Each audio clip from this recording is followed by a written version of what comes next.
अब ये क्या शीला, सारा सामान अभी खोल के बैठ गई हो। कम से कम मुझे एक गिलास पानी तो पिला दो।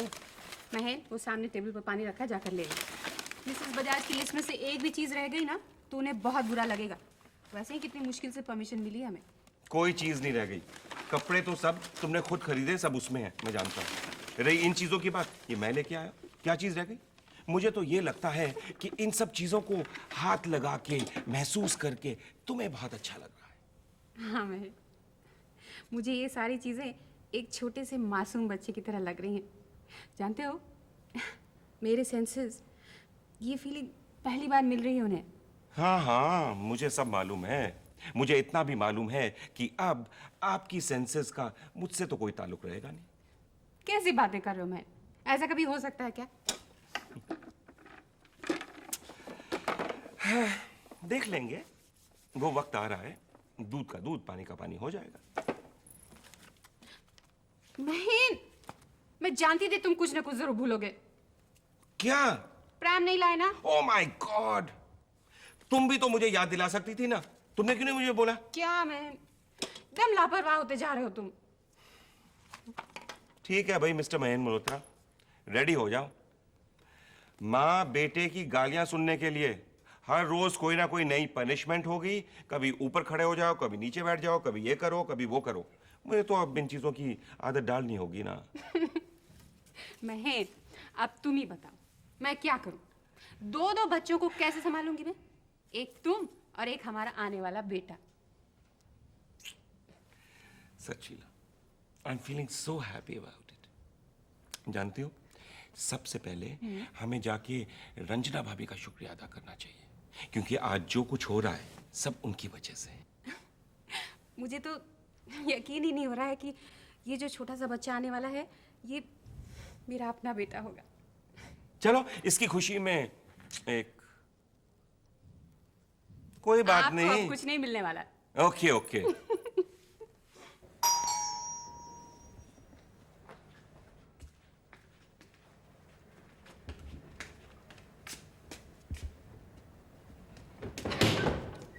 अरे रिया, तो घर में बोर हो रही थी तो सोचा यहाँ चली आओ।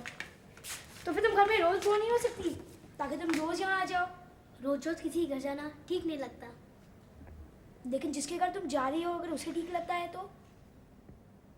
अब देखो, मैं भी रोज बोर होता हूँ, तो अगर तुम यहाँ चली आया करो तो फिर दोनों में से कोई भी बोर नहीं होंगे। ऐसी बात करके क्यों बोर करा रहे हो? चलो कोई गेम खेलते हैं। बताओ कौन सा गेम खेलोगी? Blindfold. ओके। अच्छा, ये मैंने सजेस्ट किया तो पहले तुम मुझे पकड़ो। चलो आंखों में पट्टी बांधो।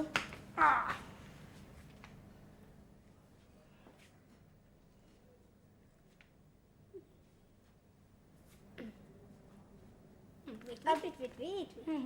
नहीं दिख रहा है, नहीं दिख रहा है।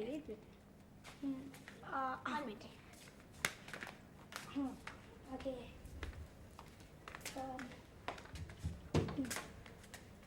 कहाँ जा सकती है? ये कच्चा राइट ओके। अब नहीं दिख रहा है।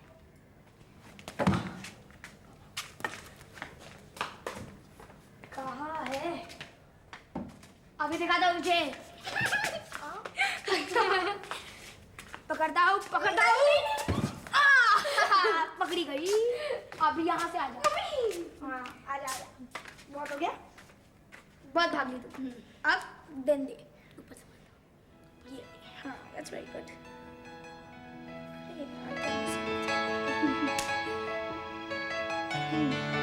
और अब तू भी चीटिंग मत करना, ठीक है? ठीक है। ओके। हाँ।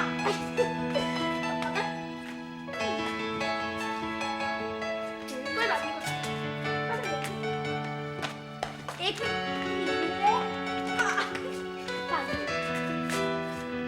पकड़ लिया।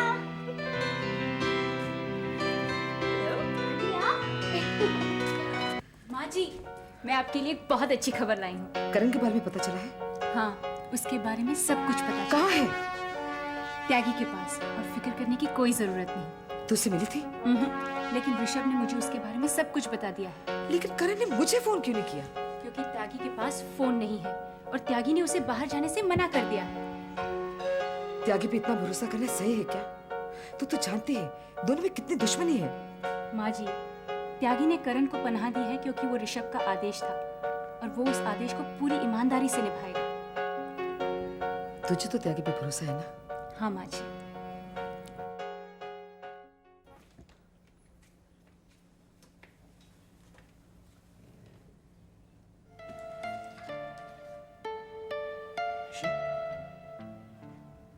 हाय राजीव।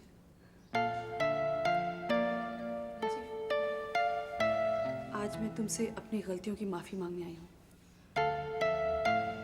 तुम्हारी खुशी में ही मेरी खुशी है। प्लीज निशी, मुझसे नॉर्मल बातें किया करो। इस तरह से जब तुम इमोशनल हो जाती हो ना तो मुझे बहुत अबनॉर्मल सा फील होता है क्योंकि मैं अपने आप को इतना खुशनसीब नहीं समझता। तुम्हारे नसीब को तुम संभालो, लेकिन आज मैं अपने नसीब संवारने आई हूँ। आज मुझे तुमसे कुछ कहना है। कह डालो, इससे पहले कि मेरा दिल का फ्यूज हो जाए। तुम्हारे दिल की जिम्मेवारी अब मेरी है। आज मैं कहूँगी और तुम सुनो। लगता है मेरे शहीद होने का दिन आ गया है। Rajiv, I'm serious।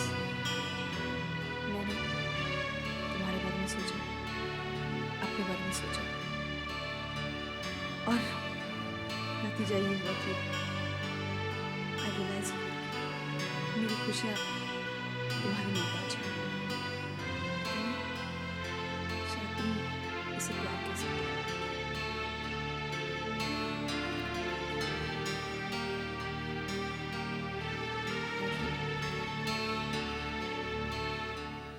कुछ कहोगे नहीं? मैंने इतना कुछ कह दिया।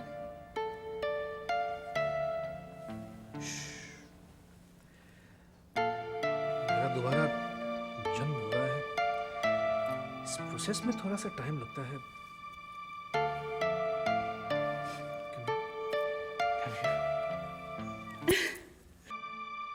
जन्म हो गया Nishi.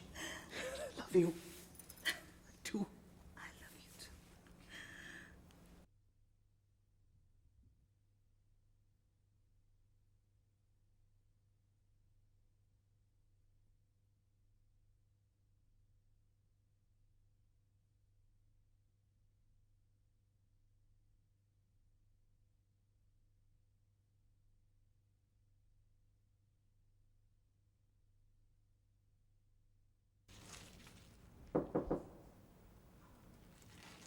Come in। Hello aunty, may I come in? Please आप। अरे मैं तो सोची थी तुम इस घर का रास्ता ही भूल गए। अब चूंकि डोली लेकर यहाँ आना ही है तो दूल्हे मियाँ ने सोचा कि चलो आज बारात की रिहर्सल ही कर लेते। वैसे भी यहाँ आते वक्त घोड़ी को डायरेक्शन तो समझानी पड़ेगी ना। अच्छा, तो घोड़ी पर सवार होकर आ जाते थे, तुम दोनों की रिहर्सल हो जाती। हाँ, सही कह रही है। इरादा कुछ वैसा ही था। इसी इरादे से गया भी था कि चलो आज रिहर्सल कर लेते हैं, पर घोड़ी ने कहा कि देखो भाई, ऐसा है कि दूल्हे ले जाने की मेरी सेंचुरी पूरी हो चुकी है। अब मैं प्रोफेशनल हो चुकी है, सीधा डायरेक्ट शो करती हूँ, रिहर्सल नहीं। तो अगर तुम पहली बार शादी कर रहे हो तो जाओ तुम ही रिहर्सल करो। अच्छा, अरे बेटा रितु तो घर पे नहीं है। हाँ, वो भी रिहर्सल करने के लिए। वैसे आज मैं सिर्फ आपसे मिलने आया था। क्यों, कोई खास बात है? क्या बात है? मतलब सारी बातें तो हो चुकी हैं, बस एक बात बताना मैं आपको भूल ही गया था कौन सी बात? कि बारातियों का स्वागत पान सुपारी से कीजिएगा। सुनील, अच्छे खासे मस्करी के मूड में हो। क्या हुआ? खुशखबरी ही ऐसी है तो क्या करूं? कैसी खुशखबरी? मैंने माँ पापा को अपने गांव एक लंबा चौड़ा लेटर लिखा माफी मांगने। जवाब में एक लंबा चौड़ा लेटर आया जिसमें उन्होंने माफी दे दी। Oh God, ये तो बहुत अच्छा हुआ। और जानते हैं कैसे हुआ? कैसे? क्योंकि रितु ने मुझे कभी नहीं बताया, पर वो न जाने कितने खत माँ पापा को भेजती थी मुझसे बिना बताए। जवाब उनका एक भी नहीं आया, फिर भी उसने खत लिखना नहीं छोड़ा। और नतीजा ये कि माँ पापा शादी में शरीक हो रहे हैं। I'm very proud of you। भगवान का लाख लाख शुक्र है, बस यही कसम है। बस एक बात कीजिए, आप शादी में शरीक हो रहे हैं पूरी तरह से।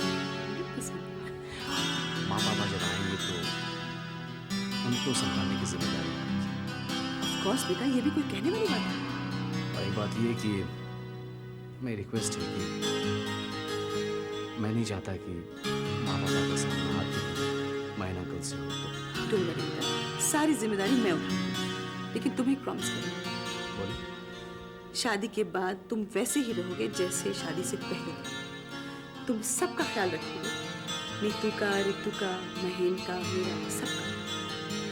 एक बार आप नीतू से 7 फेरे ले ले लीजिए, उसके बाद तो मैं आप सबको ऐसे फेरे में लूंगा कि मेरे बिना आप लोगों का काम बिल्कुल नहीं चलेगा। और फिर नीतू की शादी की जिम्मेदारी मेरी। वैसे भी बेटा, जब से तुम हमारी जिंदगी में दाखिल हुए हो, हम लोगों को बेटे की कमी महसूस नहीं हुई। Thanks a lot uncle. ये आप अपने आप को इस शीशा में का निहार रहे हैं? ये तो बेजुबान है, ये कछु नहीं बोलेगा। अगर आपको अपनी खूबसूरती का ताजा खबर चाहिए तो हमसे पूछो। मैं ये देख रहा हूँ त्यागी रक्षंदा के गुजर जाने के बाद मैं जिंदा कैसे हूँ। आप मर भी नहीं सकते हैं करण बाबू, जब तक रक्षंदा जी के कातिल को आप अपना कानून के हिसाब से हलाल ना कर दें। क्या होगा अगर जान भी ले लेता हूँ उस रंजीत की, तो क्या हासिल? रक्षंदा वापस तो आएगी। रक्षंदा जी आपकी यादों में तो जिंदा है, वो यादें आपको जिंदा रखेगी। और जिस दिन आप रंजीत को अपने हाथों से हलाल करेंगे ना, उस दिन आपको इतना तृप्ति होगा जैसे रक्षंदा जी के आलिंगन में आप महसूस करता था। उस रंजीत को मैं कब का तलाश कर चुका होता, लेकिन मुझे जो ये भागना पड़ रहा है पुलिस से, उसमें उसकी उम्र लंबी होती जा रही है। इसे आपके दिल का जख्म और गहता होता जा रहा है और आपके भीतर का आग और भड़क रहा है। इसे उसका उम्र लंबा नहीं हो रहा, वो अपना हस्र बहुत बुरा कर रहा है। वो जो भी हचर उसका होना है वो तब होगा जब मेरा ये भागने का सिलसिला खत्म हो। ये काम के लिए ऋषभ भैया लगे हुए हैं कि आपको इन सब इल्जामों से मुक्ति दिलाना है। वो ये पता कर रहे हैं कि मल्होत्रा खानदान का कौन महान भाव है जो केशव जी का साजिश रचा था। समझ में नहीं आता कौन हो सकता है कि मां नहीं हो सकती है। ऋषभ कभी इस तरह नहीं करेगा। बचे महेन मल्होत्रा, उनको तो आता नहीं ये सब। करण बाबू, कहूँ ऐसा तो नहीं कि रक्षंदा जी ने गलत कहा हो या हम लोगन के सुनने में गलती हुआ है। उस वक्त 3 आदमियों ने एक ही बात सुनी और एक ही बात समझी त्यागी। और ऐसे भी मरते वक्त जब एक आदमी का सब कुछ छूटने वाला है, ऐसी हालत में झूठ तो नहीं बोलेंगे। इस ससुरा जब से ये खानदानी डंकी, हमरा मतलब ही केडी आया है, तब से मामला कुछ ज्यादा ही पेचीदा हो गया है। ये केडी ने मल्होत्रा खानदान के कौन आदमी के साथ मिलकर ही साजिश रचा। आप कहते हैं कि माताजी यानी रंजना देवी हो नहीं सकता, महेन बाबू हो नहीं सकता, ऋषभ भैया है नहीं, तो फिर मल्होत्रा खानदान का वो कौन शख्स है जो बाकी बचता है? एक आदमी है जिस पे शक जाता है त्यागी। कौन? स्वेतलाना। लेविन के साथ मिलकर उसने ये किया। स्वेतलाना जी ये सब काहे को करेंगी, जबकि नया वसीयत में केशव जी ने उनके लिए कहा नहीं छोड़ा। इसके बारे में स्वेतलाना को बहुत देर बाद मालूम हुआ। हो सकता है मिलान जाने से पहले स्वेतलाना ने कुछ चीजों को माफ कर दिया। अगर उस आदमी को वसीयत बनानी होगी तो उसके सामने क्यों नहीं बनाई? हवाई जहाज में जाके क्यों नहीं? अगर उन लोगों के बीच में झगड़ा हो भी गया तो फिर केशव जी काहे को नया वसीयत बनाते? अरे हो सकता है स्वेतलाना ने उसको छोड़ के जाने की धमकी दी। पति पत्नी के बीच में बहुत सी ऐसी बातें होती हैं जिनके बारे में हम लोग नहीं जानते। और लेविन जिस तरह का कारोबार करता है उसमें तो ऐसी साजिश को अंजाम देना मामूली सी बात है। चलो नेहा, तुम्हारी बारी। ये 2, तुम कहाँ हो? यहाँ हो। 69, 70 निहाल के साथ। अब देखते हैं निहाल का क्या आता है। 5, तुम कहाँ हो? 71, 1, 2, 3, 4, 5। अरे वाह, आज सबकी लक अच्छी है, किसी का सांप नहीं आ रहा। अब देखते हैं मेरी लक। 6 और 2, 8। 1, 2, 3, 4, 5, 6, 7, 8, 8 बराबर। अरे 8 यहाँ होते हैं। That's good. रिया, तुम्हारी बात। रिया, वहाँ कहाँ देख रही हो? गेम खेलने का मूड नहीं है क्या? नहीं नहीं, ऐसी बात नहीं है। मैं तो आंटी कब तक आएगी? आंटी बोल के तो गई है लेट होगा। अब पता नहीं, मतलब कब तक? शाम भी हो सकती है, रात भी। अरे रेफरेंट अंकल आप आइए ना। हेलो। हेलो। हेलो पापा, ये है नेहा, निहाल और सोनू। Hello everybody. हेलो। कहा आपकी मम्मी किधर है? मम्मी तो बाहर गई है। ओह, तो हम भी चलते हैं। मैं रिया को लेने आया था। नहीं पापा, मुझे गेम खेलने का है। देखो बेटे, जिद नहीं करते। पापा आपकी बात मानते हैं, आप भी पापा की बात मानिए। और फिर आपको स्टडीज भी तो करनी है। अंकल थोड़ी देर रुक जाने दीजिए ना, बस देखिए ये गेम अभी खत्म ही होने वाला है। नहीं बेटे, मैं इतनी देर रुक नहीं सकता, मुझे क्लिनिक भी पहुंचना है। आओ बेटे। Okay, bye everybody. Bye. Bye bye. चलो नेहा, अब तुम खेलो। 5, तुम कहाँ हो? गुड मॉर्निंग माँ। गुड मॉर्निंग बेटा। भाई हम तो आपको एक खुशखबरी सुनाने आए थे, लेकिन आपको देख के लगता है कि आप ऑलरेडी बहुत खुश हैं। क्यों? ऐसा कोई कायदा है जो कहता है कि अगर कोई इंसान खुश हो तो उसे खुशखबरी नहीं सुनाई जाए? माँ, मैं आपको अच्छी तरह जानता हूँ। अगर आज आपको कोई भी खबर खुश कर सकती है तो वो एक ही खबर है। कहीं ऐसा तो नहीं है कि मेरे यहाँ पहुंचने से पहले वो खुशखबरी आप तक पहुंच गई? हो भी सकता है। करण का फोन आया था। देखा कैसे पकड़ लिया आपको। बेटा, करण की आवाज सुनकर मुझे ऐसा लगता है कि मेरे सारे दुख दूर हो गए। आज कितने दिनों बाद तुम्हारे चेहरे पर खुशी देख रहा हूं। बेटा, करण तेरी त्यागी की बहुत तारीफ कर रहा था। कह रहा था कि वो उसका बहुत ख्याल रखता है। माँ, मैंने तुमसे पहले ही कहा था कि त्यागी की तरफ से बेफिक्र हो जाओ। अब करण उसके लिए करण नहीं है, ऋषभ का बड़ा भाई है। तू भी कमाल का है बेटा।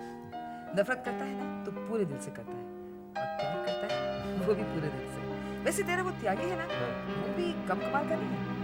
हाँ, त्यागी जो है ना, बड़ा अजीब आदमी है। पता नहीं कहाँ से मेरी जिंदगी में आया। ऐसा लगता है कि हर रिश्ते के जज्बे को थोड़ा थोड़ा लेकर गूंद कर त्यागी को बनाया गया। कभी मेरा बड़ा भाई बन जाता है, कभी छोटा भाई बन जाता है, तो कभी राम भक्त हनुमान। हाँ, वैसे तो सही कह रहा है। मुझे तो लगता है वो तेरा हनुमान है। माँ, भगवान ना करे अगर करण पर कोई आफत आ गई, भगवान ना करे, तो सबसे पहले त्यागी की मौत की खबर आएगी। क्योंकि त्यागी के होते हुए करण का कोई पार भी बाका नहीं कर पाएगा। मैं चाहती हूँ सब कुछ ना हो, क्योंकि त्यागी भी तो मेरे बेटे जैसा है। डोंट वरी माँ। नमस्कार। अरे आइए आइए बंसल साहब, कहिए कैसे आना हुआ? माफ कीजिएगा, मैं ओहो, आप इतनी माफियां क्यों मांगते हैं? आपने हमारे साथ इतना बुरा तो नहीं किया है कि आप हर मुलाकात में हमसे माफी मांगे? हाँ बंसल साहब, आइए बैठिए। भाई, आप माफी मांगने के बाद कुछ कहने वाले थे या सिर्फ माफी मांगने आए थे?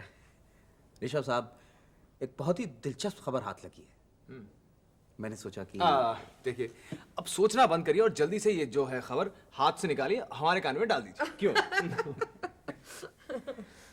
ऋषभ साहब, करण साहब के खिलाफ जो साजिश रची गई है वो केडी का काम है। क्या? जी रचना देवी, दिनेश शाह के आदमी ने मुझे बताया है कि ये काम केडी का है। बंसल साहब, इस साजिश में दिनेश शाह का भी हाथ? नहीं, मुझे तो नहीं लगता है, क्योंकि दिनेश शाह ने केडी को काफी बेइज्जत किया था। एक बेइज्जत इंसान को बेइज्जत किया था, इसमें कौन सा बड़ा काम कर लिया उसने? ऋषभ साहब, एक बात और पता चली है, केडी और रंजीत में अच्छी खासी दोस्ती है और साठ गांठ भी है। ये शय जिसका नाम केडी है, अपनी कुंडली में मल्होत्रा के हाथों मौत लिखा कर रहा है।